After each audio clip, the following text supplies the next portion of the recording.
So man ang actual footage diri sa Save More Kalumpang no sa nahitabong 7.8 na magnitude diri sa our linog diri sa Jinsan. Atong pag kini ang Save More hinunglan niya dili lagi ni ma ano no dili lagi na siya ma apostlan pa. So thankful lang pud nga wala na disgrasya or walay kinabuhi nga na damage diri sa naturang establishment. So ang mga simento usab diri sa Kalumpang no nanga-crack pod ni ang highway diri sa sa Kalumpang at Banglang gyapon diri sa may Jollibee or diri sa Save More.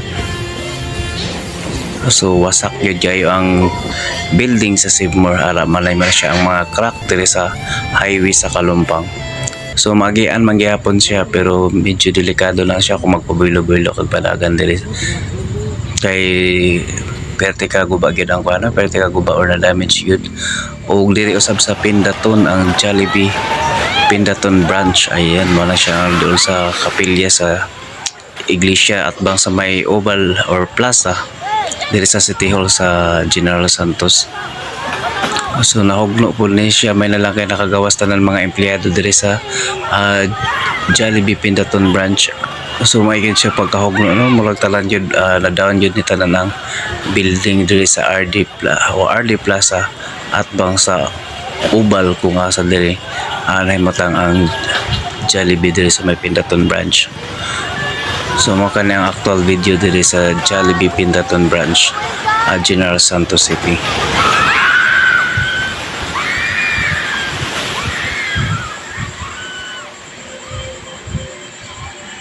So nagkagulihan gid ang mga empleyado diri no, empleyado ug ang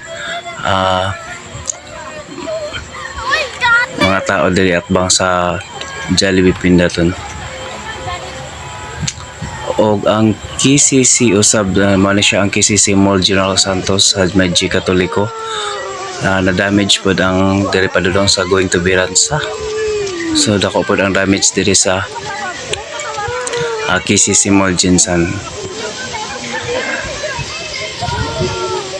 So sa pagkakaroon ay 19 nga patay tungod aning earthquake diri sa Mindanao.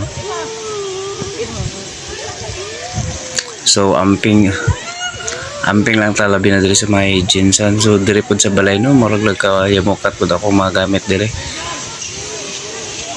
So thankful lang po na wala kay diri na damage murag lang minor damage lang ang natabo diri sa akong balay, thanks God. So diri gid sa mga malls SM Save More, Jollibee, KCC o uban pang establishment.